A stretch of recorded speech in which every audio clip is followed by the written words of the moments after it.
প্রিয় ছাত্রছাত্রী, আজকে তোমাদের যে বিষয় নিয়ে আলোচনা করব তা হলো 2025 সালের মাধ্যমিক পরীক্ষা যারা দেবে, মাধ্যমিক পরীক্ষার্থীদের জন্য যে 10 নম্বরের প্রবন্ধ রচনা আসে, সেই প্রবন্ধ রচনার যে সম্ভাব্য বা সাজেশনগুলো আমরা আলোচনা করব। যে রচনাগুলো তোমাদের অবশ্যই আসতে পারে সেইগুলো নিয়ে কিন্তু সেই রচনাগুলো নিয়ে আলোচনা করব। মানে তোমাদের কিছু সাজেশন দিচ্ছি, সেগুলো যদি তোমরা আজ থেকে প্রিপেয়ার হও তাহলে অবশ্যই সেই রচনাগুলো সুন্দরভাবে পরীক্ষায় নামাতে পারবে এবং সুন্দরভাবে নম্বর তুলতে পারবে। প্রথমেই বলি, দেখো, যে রচনা প্রবন্ধ রচনা 400টা শব্দের মধ্যে তোমাদের লিখতে হয়। তোমাদের এই প্রবন্ধ রচনা 10 নম্বরের মধ্যে আসে। তোমাদের একটা স্বাভাবিক প্রশ্ন থাকে, আচ্ছা এই প্রবন্ধ রচনা কি 10-এর মধ্যে 10 পাওয়া যায়? অনেকের কিন্তু এটা প্রশ্ন। এবার 10-এর মধ্যে 10 পাওয়া যায়, আমি বলছি 10 পাওয়া যায়। দীর্ঘ খাতা দেখার অভিজ্ঞতা থেকে বলছি, কারণ প্রবন্ধ রচনাতেও 10-এ 10 দেয়া হয়। তবে গিয়ে অনেক বছরেও আমরা দেখেছি যে মাধ্যমিকের 100-র মধ্যে 100 নম্বর কিন্তু উঠেছে। তাই প্রবন্ধ রচনাতে কিন্তু 10-এর 10 পাওয়া যায়। এবার তাহলে তোমরা বলতে চাইবে যে এই 10-এর যে 10 নম্বর পাওয়া যায়, এই 10 নম্বর পাওয়ার কৌশলটা কি? হ্যাঁ, সে জায়গাটা একটু আসি। দেখো, সাজেশন বিষয়গুলোর জন্য তোমরা হয়তো একটু উন্মুখ হয়ে আছো। সাজেশনগুলো বলার আগে এইটুকু প্রসঙ্গগুলো বলে দিই যে কি করে একটা রচনা বা প্রবন্ধতে 10-এ 10 পাবে। দেখো, প্রথমেই হচ্ছে যে প্রবন্ধের বিষয় কিন্তু সহজ সরলভাবে তার বক্তব্যকে সুস্পষ্টভাবে ব্যক্ত করতে হবে, মানে সেটা হচ্ছে কি সহজ সরল ভাষায়। দ্বিতীয় আর একটা হচ্ছে কি যে সুনির্দিষ্ট তথ্য তুলে ধরতে হবে। আমি যদি একটা বিজ্ঞান বিষয়ক প্রবন্ধ লিখি, যে কোনো একটা প্রবন্ধ বিষয় হলে সেই বিজ্ঞান বিষয়ক সুনির্দিষ্ট তথ্যকে আমাকে তুলে ধরতে হবে। যদি পরিবেশ বিষয়গুলো লিখি তাহলে সেই পরিবেশ বিষয়ক সুনির্দিষ্ট তথ্যগুলো এবং তথ্য সেগুলো তুলে ধরতে হবে। এইগুলো হচ্ছে তোমার একটা প্রবন্ধের একটা যথার্থ পরিকাঠামোর দিকটা আমরা দেখি। আর একটা হচ্ছে যে নির্ভুলভাবে উপস্থাপনা, তোমাদের বানান ভুল থাকবে না, বাক্যের ভুল থাকবে না, এবং আমি যে প্রবন্ধ যে বিষয়ে এসেছে সেটা যেন নির্ভুলভাবে সুন্দরভাবে উপস্থাপনা করতে পারি, এই দিকটাকেও কিন্তু দেখতে হবে। আর একটা বিষয় হচ্ছে যে প্রাসঙ্গিক তথ্য বলেছিলাম। এছাড়া হচ্ছে অন্তিম বক্তব্যের মধ্যে নিজস্বতা। আমি একটা প্রবন্ধ লিখলাম, তার অন্তিম যে কনক্লুশন বা শেষ অংশটা যে লিখছি, যেখানে উপসংহার অংশটা বলছি, সেই উপসংহার অংশে এসে সেখানে যেন আমার নিজস্ব কিছু বক্তব্য, নিজস্ব ধ্যান ধারণা, আমার একটা ব্যক্তিগত দৃষ্টিভঙ্গির এই দিকগুলো যেন ফুটে ওঠে। অর্থাৎ তোমার প্রবন্ধটা যেন একটা মৌলিকত্বের ছাপ পাওয়া যায়। কেন বলো তো? কি প্রবন্ধ যদি তুমি কোথাও থেকে মুখস্থ করে পুরোপুরি টুকে দাও না, তাহলে রচনাটা বা প্রবন্ধটা প্রথমেই একজন শিক্ষক মহাশয়ের একটা ধারণা চলে আসে যে এটা একটা মুখস্থ করা বিদ্যা, তুমি পুরোপুরি তুলে দিয়েছো। তাই একটা প্রবন্ধের কিন্তু তোমার নিজস্ব কিছু দৃষ্টিভঙ্গি, সেই দিকগুলো কিন্তু পরতে পরতে যেন পাওয়া যায়। এই দিকগুলো যদি তোমরা ঠিক মতো ফলো করতে পারো তাহলে কিন্তু প্রবন্ধ রচনায় 10-এ 10 পাওয়া যায়। এবার তোমাদের একটা প্রশ্ন থাকে, আচ্ছা প্রবন্ধ রচনাতে কি পয়েন্ট দেব না প্যারা প্যারা করেই উল্লেখ করে যাব? আসলে যেই পন্থাটা ব্যবহার করতে পারো, প্যারা প্যারা করে উল্লেখ করে গেলেও হবে, কিন্তু পয়েন্ট দেওয়াটা আমি বেশি যুক্তিযুক্ত বলি। কারণ পয়েন্ট দিলেই সেই পয়েন্ট ভিত্তিতে সহজে কিন্তু আমরা বিষয়বস্তুর মধ্যে ঢুকে পড়তে পারি, কারণ সেই বিষয়টার সম্বন্ধে কিন্তু আমরা সহজে বুঝে নিতে পারি। সেই জন্য পয়েন্টটা দেওয়ার আমি সমর্থন করি, পয়েন্টটা দেবে তোমরা। আর একটা কি যে একটা প্রবন্ধ বা রচনা যথেষ্ট গুরুত্বপূর্ণ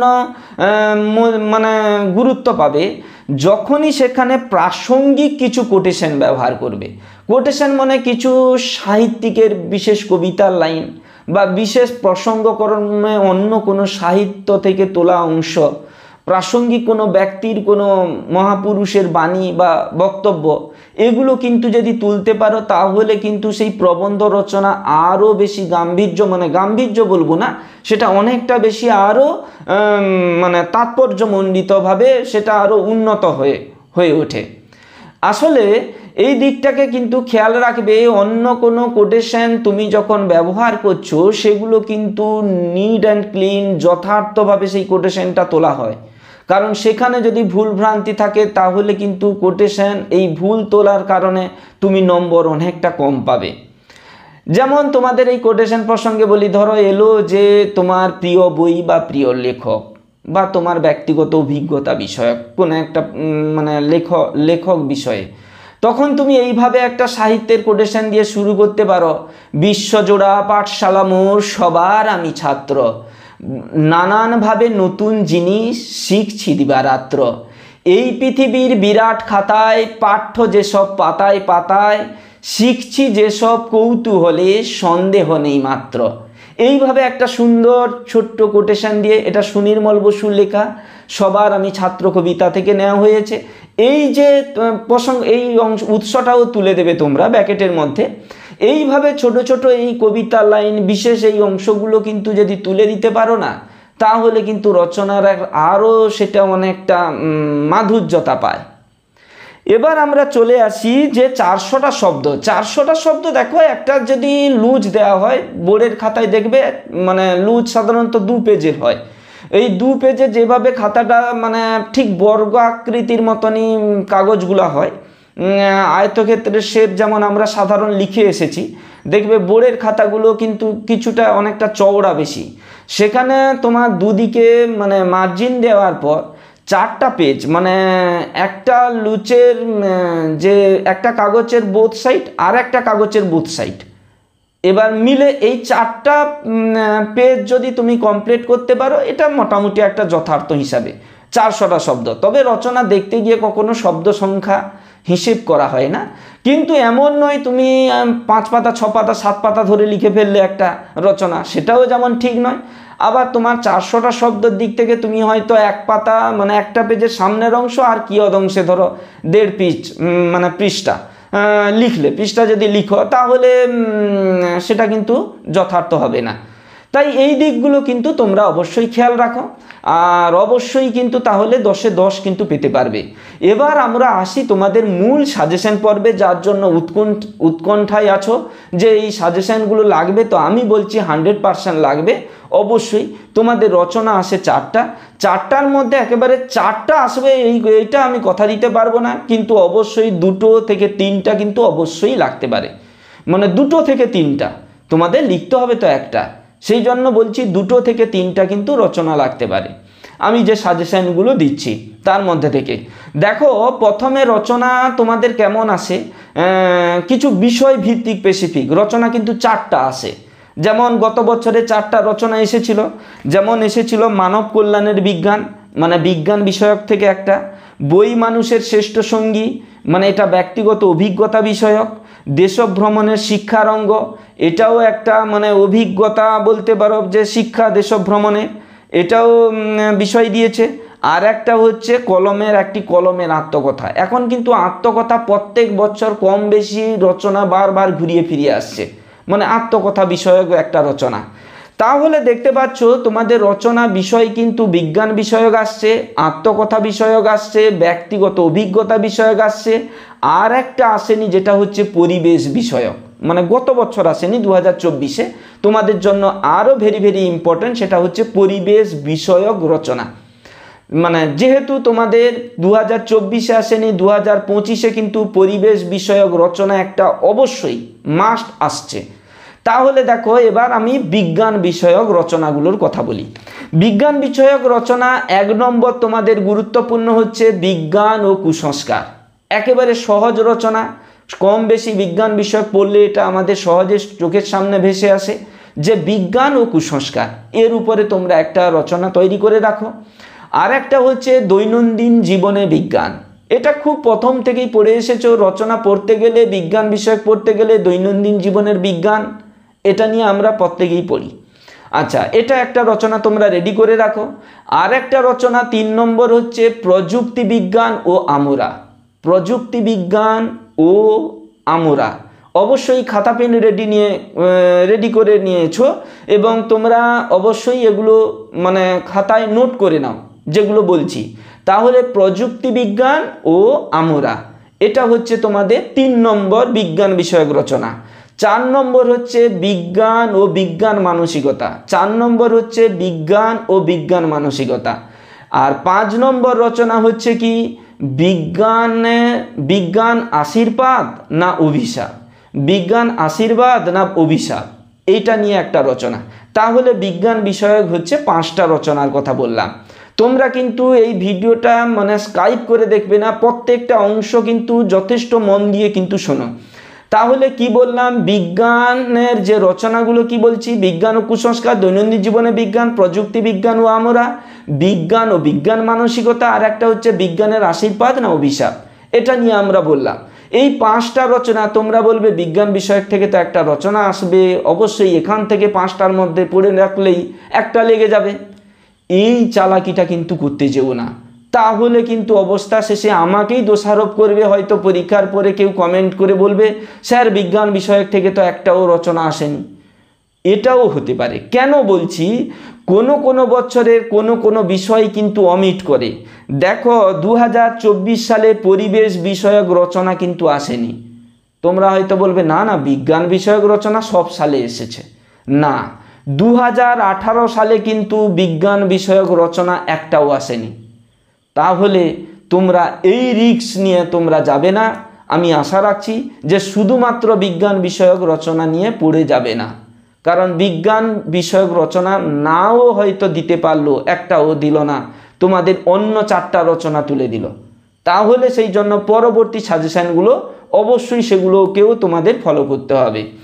আর অবশ্যই তোমরা চ্যানেলে প্রথম জানি, কারণ মাধ্যমিক বিষয়ে আমরা আগে কোনো কিছুই আলোচনা করিনি এই ভিডিওতে আমার বা এই চ্যানেলে। তোমরা অবশ্যই চ্যানেলটি সাবস্ক্রাইব করে রাখো। তোমরা যখন একাদশ শ্রেণীতে উঠবে, তোমাদের একাদশ শ্রেণীর প্রত্যেকটা বাংলার প্রথম থেকে শেষ পর্যন্ত পুঙ্খানুপুঙ্খভাবে প্রত্যেকটা গল্প, প্রবন্ধ, কবিতা, সাহিত্যের ইতিহাস, যেটা ভাষা চর্চা, সমস্ত কিছু বিষয় কিন্তু আমরা একত্রিতভাবে আলোচনা করেছি। তাই পুরো প্যাকেজটা কিন্তু পেয়ে যাবে এখানে বিনামূল্যে। আমি সেই জন্য বলছি তোমরা অবশ্যই চ্যানেলটা সাবস্ক্রাইব করে রাখো, বেল আইকন অন করে রাখো। পরবর্তী হয়তো কিছু সাজেশন আরও কিছু সময় হলে আমরা দিতে থাকবো, তোমরা কমেন্টও করবে। আচ্ছা, পরের অংশতে চলে আসছি, যেটা হচ্ছে আত্মকথা। দেখো আত্মকথা বিষয়ক রচনা প্রত্যেক বছর কম বেশি ঘুরিয়ে ফিরিয়ে কিন্তু দিচ্ছে। এবছরও তোমরা 2025 সালেও পেতে পারো আত্মকথা বিষয়ক। সেখান থেকে রচনাগুলো লিখে রাখো। একটা অচল পয়সার আত্মকথা, 1 নম্বর বললাম, একটা অচল পয়সার আত্মকথা। এরপর 2 নম্বর লিখো একটি বট গাছের আত্মকথা। 2 নম্বর রচনা হচ্ছে একটি বট গাছের আত্মকথা। 3 নম্বর হচ্ছে একটি গ্রামের আত্মকথা। কি বললাম, একটি গ্রামের আত্মকথা। লিখছো তো সবাই? লিখে রাখবে কিন্তু, কারণ ভিডিও তো আর সবসময় চালিয়ে তোমরা দেখবে না, কারণ পড়ারও ডিস্টার্ব হবে। তাই খাতা পেন নিয়ে ভিডিওটা চালিয়ে দিই, খাতা পেন নিয়ে কিন্তু লিখে নাও পুরোটা। তাহলে 3 নম্বর বলেছিলাম কি একটি গ্রামের আত্মকথা। 4 নম্বর লিখে রাখো একটি বিদ্যালয়ের আত্মকথা। এরপর লিখে রাখো 5 নম্বর একটা খেলার মাঠের আত্মকথা। কি বললাম, একটা খেলার মাঠের আত্মকথা। তাহলে আত্মকথা থেকে এই 5টি রচনা দিলাম, এইগুলো থেকে কিন্তু একটা আত্মকথামূলক রচনা তোমাদের আসতে পারে। এরপর চলে যাব ব্যক্তিগত অভিজ্ঞতা। দেখো ব্যক্তিগত অভিজ্ঞতা বিভিন্ন বিষয়, হাজার ভাবনা আসতে পারে, অজস্র ভাবনা আসতে পারে। তার মধ্যে তবু আমরা স্কেচ করে কিছুগুলো আমরা নিয়েছি, এগুলো থেকে সম্ভাব্য মনে করেছি যে এগুলো থেকে আসতে পারে ব্যক্তিগত অভিজ্ঞতা বিষয়ক কিছু রচনা। যেমন দেখো তোমাদের বিদ্যালয় জীবনের প্রথম দিন, এটা 2018-তে এসেছিল, তোমাদের আবারও আসতে পারে রচনা। অনেক সময় ঘুরিয়ে ফিরিয়েও সালেরও রিপিট ঘটে। আর একটা হচ্ছে তোমার স্মরণীয় দিন, তোমার স্মরণীয় দিন, এটা একটা 2 নম্বর রচনা ব্যক্তিগত অভিজ্ঞতা বিষয়ক। 3 নম্বর হচ্ছে প্রিয় বই বা লেখক। প্রিয় বই বা লেখক প্রিয় লেখক হতে পারে বা প্রিয় বই। আর একটা লিখে রাখো তোমার জীবনের লক্ষ্য, খুবই গুরুত্বপূর্ণ। খুব আমরা বিগত 5-7 বছরে খুব একটা লক্ষ্য করিনি। তোমার জীবনের লক্ষ্য। এরপর রাখো 4 নম্বর হচ্ছে প্রিয়, 4 নম্বর বলবো না, 5 নম্বর প্রিয় ঋতু। কি বললাম? প্রিয় ঋতু। এরপর 6 নম্বর একটি মেলা দেখার অভিজ্ঞতা, একটি মেলা দেখার অভিজ্ঞতা। সেই সঙ্গে লিখে রাখো অবলিক দিয়ে বাংলার উৎসব। দেখো তুমি বলবে যে একটি মেলা দেখার অভিজ্ঞতা, বাংলার উৎসব দুটো কিন্তু একই রচনা নয়। বারবার বলছি, অভিজ্ঞতা মানে ব্যক্তিগত অভিজ্ঞতার বিষয়, কিভাবে মেলায় কাটালাম, কিভাবে ঘুরলাম। আর বাংলার উৎসব বললে অনেক উৎসব, শুধু দুর্গাপূজা লিখলে হবে না। তোমাদের যে মুসলিম সমাজেরও উৎসব, ঈদ, অন্যান্য যে উৎসবগুলো রয়েছে, হিন্দুদের উৎসব দুর্গাপূজা থেকে মানে 12 মাসের 13 পার্বণ সবগুলো কিন্তু প্রসঙ্গ উঠে আসবে। যাই হোক, এইগুলো কিন্তু তোমরা এই রচনাগুলো ফলো করবে। তাহলে ব্যক্তিগত অভিজ্ঞতা বিষয়ক রচনাগুলো আমরা বললাম, মনে থাকবে নিশ্চয়ই। আর একবার না হলে খুব দ্রুততার সঙ্গে বলে দিচ্ছি। তোমাদের বিদ্যালয় জীবনের প্রথম দিন, তোমার স্মরণীয় দিন, তোমার প্রিয় লেখক বা প্রিয় বই, তোমার জীবনের লক্ষ্য, প্রিয় ঋতু, একটি মেলা দেখার অভিজ্ঞতা ও বাংলার উৎসব।